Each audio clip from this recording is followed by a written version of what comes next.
El ejercicio de la medicina y de las profesiones del área de la salud está basada en la relación médico-paciente, de la que se derivan derechos y deberes recíprocos. Dentro del contexto médico-legal del ejercicio de las profesiones sanitarias, la historia clínica es, pues, la prueba documental que evalúa el nivel de la calidad asistencial en circunstancias de reclamaciones de responsabilidad a los profesionales sanitarios y/o a las instituciones. ¿Qué es la historia clínica, sino el relato de lo sucedido en el encuentro entre el médico y el paciente? La historia clínica es un documento privado, obligatorio y sometido a reserva, en el cual se registran cronológicamente las condiciones de salud del paciente, los actos médicos y los demás procedimientos ejecutados por el equipo de salud que intervienen en su atención. En cuanto a su importancia, es un instrumento que permite evaluar la garantía de la calidad del servicio prestado al usuario, y como características debe ser completa, coherente y legible.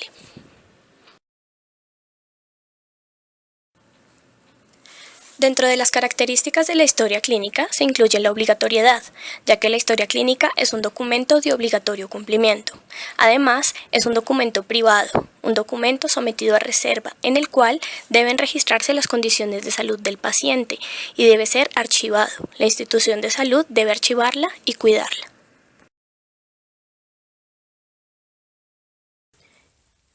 En entrevista hablamos con el abogado Rafael Alberto Gaitán Gómez, especialista en responsabilidad civil y daño resarcible.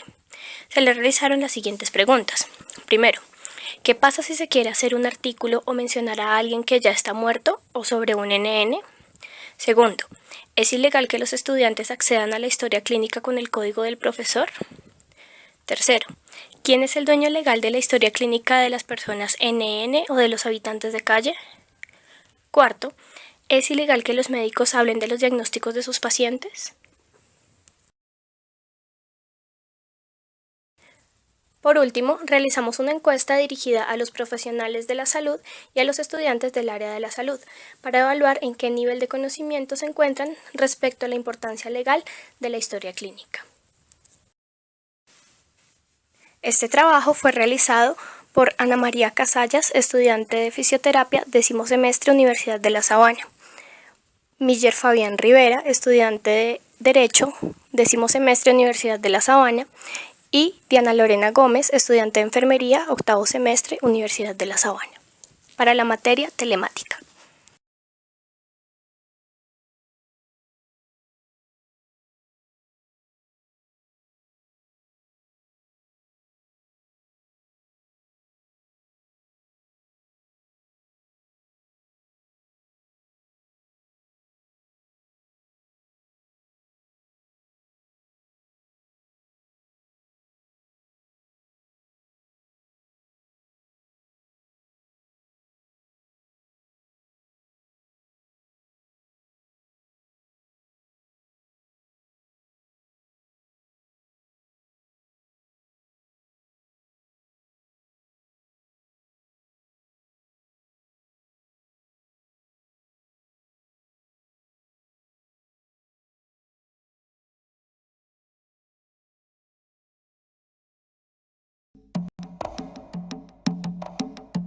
Y ya estamos con el doctor Vadil Mischanchuk. Él es abogado, asesor jurídico en temas de salud, especialista en responsabilidad profesional médica, y él pertenece a la Asociación de Médicos Municipales. Yo sé que este tema va a dar mucho que hablar. Va a hablar acerca de mala praxis. ¿Cómo te encontrás, Vadim? ¿Cómo estás, Ana? Un gusto tenerte en el programa. Igualmente estar acá con ustedes. Y para hablar de un tema que no se habla mucho, no sé si se teme, si no se sabe, si se desconoce.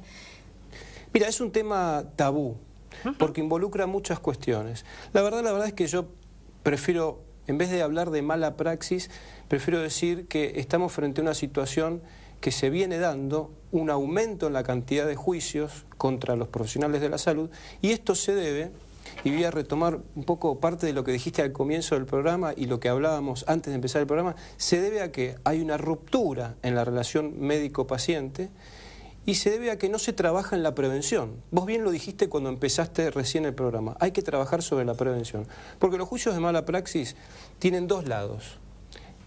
la supuesta víctima de la supuesta mala praxis, y el profesional de la salud víctima de un juicio, que no es nada grato para un profesional de la salud vivir 5, 7 o 10 años sometido a un proceso, civil o penal. Entonces me parece que hablar de mala praxis nos tiene que llevar a dar un paso más adelante. Estamos en el año 2014. Esta problemática empezó hace mucho, ya por los años 60 en Estados Unidos, y tuvo su eclosión acá en la década del 80, 90. Tenemos que hablar de prevención, Ana María, y tu programa y vos sos especialista en eso y en los problemas de la sociedad que tienen que ver con la salud. Y hablar de prevención nos tiene que llevar a hablar de el error médico, no como un tema tabú, porque a veces el error médico no tiene nada que ver con la mala praxis, tiene que ver a cuestiones de infraestructura, cuestiones de insumo, cuestiones de mucha demanda, mucho paciente para poco médico, y para un sistema de salud que ha roto la relación médico-paciente. Tanto el público como el privado, los sistemas estoy hablando, se han alejado de esa relación del médico de cabecera. Entonces hay que hablar de prevención, hay que hablar de error médico. El error médico está descrito en toda la bibliografía médica, hay que informarle al paciente, y hay que hablar de la seguridad del paciente. Y con todo eso yo creo que vamos a ir bajando la conflictividad que existe hoy entre los pacientes y los médicos. Bien, Vadim, ¿vos pensás que actualmente hay más juicios de mala praxis? Sí, año tras año, por trabajar en la Asociación de Médicos Municipales y por tener dedicación exclusiva a temas de responsabilidad profesional médica, te digo que sí, que año tras año sube la cantidad de juicios civiles y penales. ¿Por qué? Porque hay más, de pronto más operaciones, más asistencia, más que, o menos que.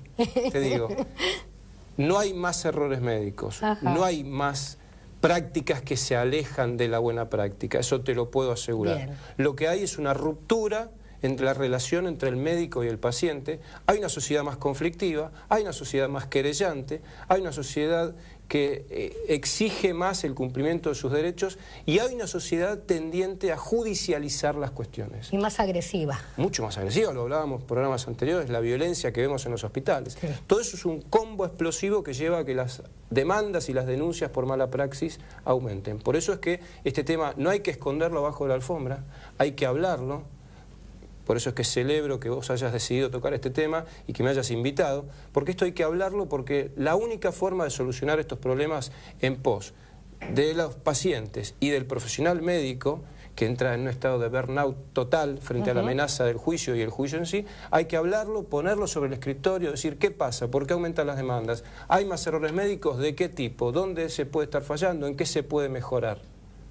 Así que sobre eso hay que trabajar, por eso es que acepto tu invitación para seguir trabajando en estas cuestiones. Vadim, por ejemplo, vos como abogado, ¿no?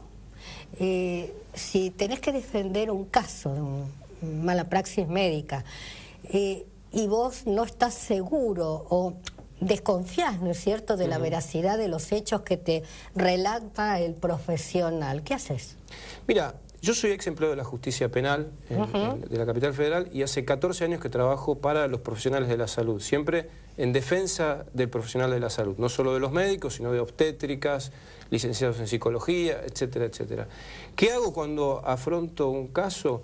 Mira, un viejo abogado penalista dice que el abogado es el primer juez de la causa. Y lo que hago es estudiar, lo que debemos hacer cuando nos enfrentamos a conocimientos que no son de nuestra materia. Es decir, yo soy abogado, soy especialista en leyes y en jurisprudencia.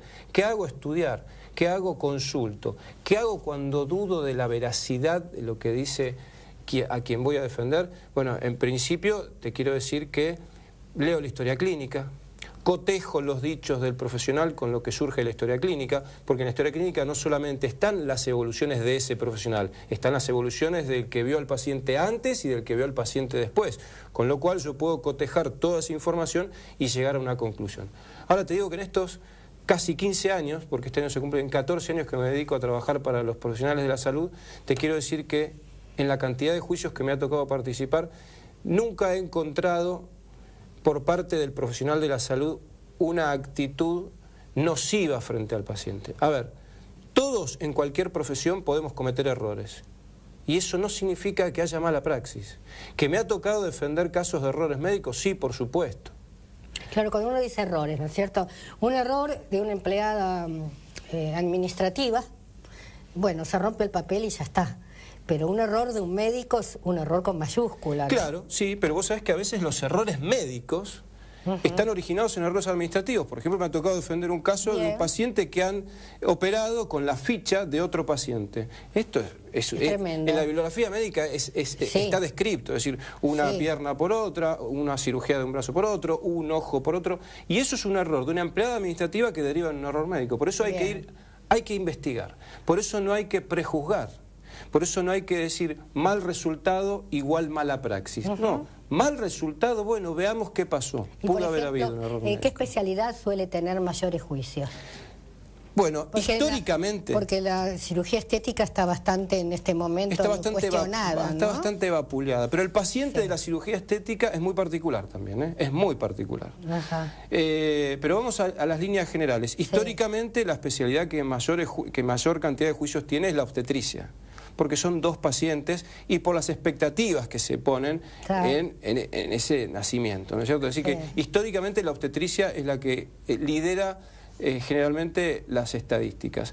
Después sigue la cirugía general por el típico caso de cuestiones que tienen que ver con un abdomen agudo quirúrgico que por ahí se confunde con un abdomen agudo clínico y la cirugía por ahí se demora, pero a veces se demora porque no hay anestesiólogo, a veces se demora porque no hay cama en terapia intensiva. Por eso es que es una injusticia a veces hablar de mal resultado igual mala praxis. No, mal resultado, veamos qué pasó, y a veces las causas de ese mal resultado nada tienen que ver con el profesional de la salud. Pero entonces, estadísticamente, obstetricia, cirugía general, en donde también podemos incluir después la cirugía plástica, pero en los últimos 2 o 3 años hay mucha conflictividad en todo lo que es la atención por guardia y los auxilios domiciliarios. Bueno, ya lo hemos conversado, ¿no es cierto? No sé si en radio o en TV, el problema real que está pasando con respecto a la agresividad, ¿no es cierto? No solo va a juicio el médico, sino que corre hasta el riesgo su vida. Es tremendo, es tremendo. El historial de casos que tenemos y que tengo en el estudio es tremendo. Es decir, desde médicos amenazados con armas de fuego.